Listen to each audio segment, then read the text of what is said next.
আসসালামু আলাইকুম শায়েখ। ওয়ালাইকুম আসসালাম ওয়া রাহমাতুল্লাহি ওয়া বারাকাতুহু। জি। কেমন আছেন?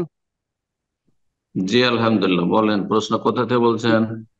জামালপুর বাংলাদেশ থেকে। জি, গত জামাল। সপ্তাহে আমার মানে গত জমাতে আমার মসজিদের খতিব সাহেব বলছে যে 9 তারিখ হতে প্রত্যেক ফরজ সালাতের পরে তাকবীর পাঠ করা নাকি ওয়াজিব, এবং নয় প্রত্যেক দিনের সিয়াম নাকি 1 বছর সিয়ামের সমতুল্য। 9 তারিখ। 9 তারিখের হ্যাঁ, পর হ্যাঁ, থেকে মানে আরাফার আরাফাত দিনে রোজা রাখবেন, 2 বছর গুনাহ মাফ হবে। জি সিয়ামের সমান মানে হবে। 2 বছর গুনাহ মাফ হবে, কিন্তু 1 বছর সমান হবে একটা রোজা, না 2 বছর সমান হবে? কি বলছেন? আপনার প্রশ্নটা ক্লিয়ার করেন, কি বলছেন? জি সাহেব, মানে খতিব সাহেব বলছে মানে যে 9টা যে সিয়াম মানে প্রত্যেকটাই 1 বছরের, এইটা মানে এই প্রত্যেকটাই এক নয়টা রোজা, বছরের সমান। ভালো জি করে বুঝিয়ে বল। 1 তারিখ থেকে 9 তারিখ 9 দিনের রোজা?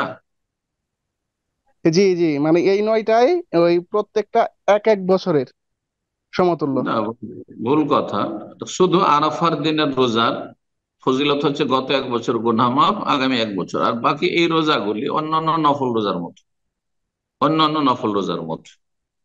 তার মধ্যে এই সময়টি ফজিলতের সময়, এই দিনগুলি সবচেয়ে উৎকৃষ্ট সময়, সেটা একটা দিক আছে শুধু। কিন্তু এই রোজাগুলির এখন 5ই জিলহজ, আজকে আজকে কেউ রোজার আগে বলছে আমার গত 2 বছর গুনাহ মাফ হবে, দুইটি বেদাতি ধারণা আবার।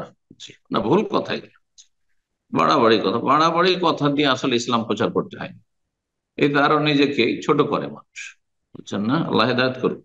হয় দিনের জ্ঞান কম বক্তা সাহেব, খতিব সাহেবের, আর না হইলে বাড়াবাড়ি কথা বলে বেশি ফজিলতের অঙ্ক দেখাবো, তখন সবাই 9 দিন রোজা হবে। আপনাকে কি দরকার যে 9 দিন সবাইকে রোজা রাখাইতে হবে?